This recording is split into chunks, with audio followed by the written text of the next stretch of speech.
Hey everybody, Dylan Distraction here, coming to you live from Batlantic Studios. Thought I'd do a quick back to drawing board, talk about comic books, show you what's on my drawing table, and draw Versus, my character from The Oppressors. I love drawing my own characters, and it's always a real treat to get to create stories and create characters and then draw them. It's one of my favorite things. I have a new series coming out. It's going to be available soon, so if you go to makecomicscool.com, which is my Patreon, I'm going to be showing behind the scenes and works in progress, and that's where all the early information will be shared. So definitely go to makecomicscool.com and check it out. And thank you for your support. Thank you for watching, liking, thumbs upping, sharing. Really means the world to me that people enjoy my work and appreciate it and want to have it be part of their life. That's definitely the way I am. I try to always seek out things that are inspiring and exciting for me. And I'm always so excited when I stumble upon something I've never seen before, or an artist or a creator or a comic book I think is really good. It's always such a treat, such a thrill. So hopefully people that are finding my work and enjoying it feel the same way. Like, oh man, I love this stuff. This is my favorite kind of stuff.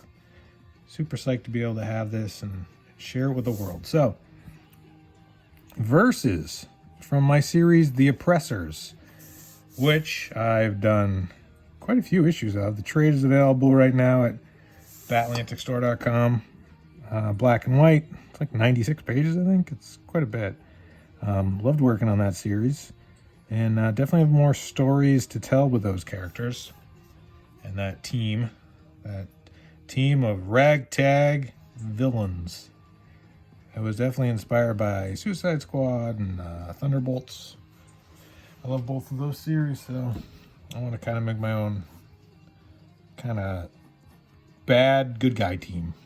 You know, and really, if you think about it, aren't all good guy teams kind of bad? Right? Like even the Avengers, filled with a bunch of, it's like the Hulk. Like, I don't know if the Hulk's a good guy. I would argue the Hulk is a bad guy. But I don't know. What do I know? So yeah, I'm going to be coming on here and shooting these videos and trying to post them as often as I can. So DylanDistraction.com is my YouTube channel. I've been posting pretty consistently. Like I try to shoot a bunch of videos in a day. So you'll see like 5 or 6 Moon Knight. And that's like the week of videos. And then that enables me to have content ready to go to post and share with people, and then I can spend the rest of the time, the rest of the week, working on my new series, which I have been working on digitally, which has been a lot of fun. It's characters I'm really excited to share with everybody, and but it's hard to shoot video. I don't want to show too much of it, there is that sort of balancing act, like how much of the new stuff do you show and how much do you hold back? And I've always been of the mind that you hold back as much as you want, obviously, but I don't want to share too much to try to get people excited about it initially, so definitely a balancing act, but it's fun. All right, so Versus is kind of a bigger guy. So he's got a little bit smaller head, makes his body look bigger. A big V on his chest. Huge shoulder pads. Definitely thinking of like Cable and Rob Liefeld's work when I was designing this sort of huge dude.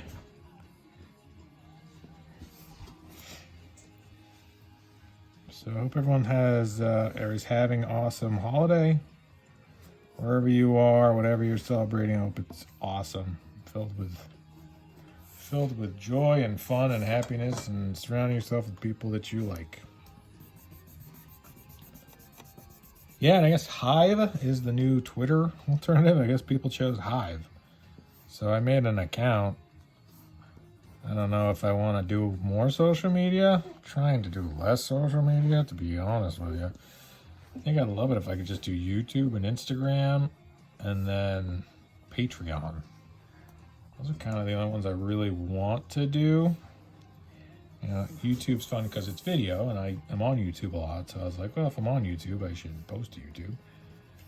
Patreon I like because you can, get people to support your work, which is incredibly useful. And then Instagram I like just, I don't know, because it's just imagery. I think it's really obviously it's just real image heavy. And I like that. I like looking at images and stuff. As opposed to reading. Ugh, I want to read people's thoughts and opinions. I'd rather just look at pretty pictures. Pretty people. Nothing wrong with that. So, I think those would be the 3 I would use most often. But I made a Hive account. I don't know. Follow me on there if you can find me. I don't know if I'll be posting anything, but kind of like Twitter. I didn't really use Twitter either. So it's like, oh, there's an alternative to Twitter. I'm like, okay, an alternative to that thing I wasn't doing. Cool. That's fun. I think Twitter was just not for me. I didn't generate any revenue from it. I didn't have much engagement. And I just found that people were unhappy on there. There's a lot of unhappiness on Twitter. It's like, oh, why do I want to be around people that are just miserable? I don't. I want to be around people that are having fun and feeling awesome and doing awesome stuff. So that's why I'm on YouTube? No, that's why I'm alone in a room. Am I alone in a room? You count. I'm not alone in a room.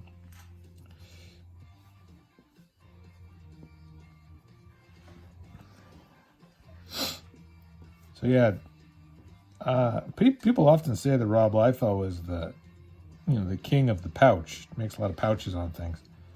But I think it's pretty obvious. You got that from Frank Miller's Dark Knight Returns. If you look at Frank Miller's Dark Knight Returns, when I was a kid, I saw those pouches and I was like, what? Blew my mind, because up until then, Batman had just like pill tubes on his belt.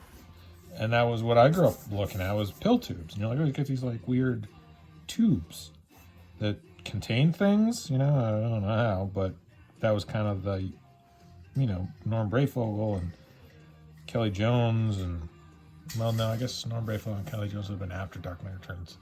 So maybe, who would be an artist that was pre-Frank Miller? Who's that guy? I'm not as familiar with pre-Frank Miller comic book artists. That would be in the 70s. Who was Batman's artist in the 70s? Neil Adams? Probably Neil Adams. So yeah, Neil Adams Batman had like pills. Like, I don't know if they're like pills, like tubes. And those tubes held things. I don't know. They didn't really explain how they held things, but you just were kind of like, yep, that makes sense. It holds stuff. Like how? Stuff. Holding stuff.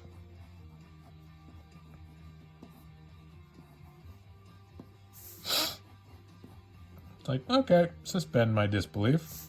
Let's say that's true. Let's go with that. It holds stuff. Alright, so this will all be dark. I usually put like a fold there.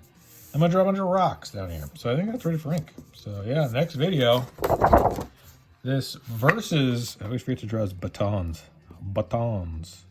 It's got 2 batons. My Deadpool homage. Versus From the Oppressors. BatlanticStore.com right now if you want to get this drawing or any of my other drawings. I'm going to be doing this up. I'm going to be inking her up. So thanks so much for your time and attention. Really appreciate it. MakeComicsCool.com. DylanDistraction.com is my YouTube. I got a bunch of fun stuff at BatlanticStore.com. And I hope you're all happy, healthy, and doing great. And see you in the next video. Okay, bye.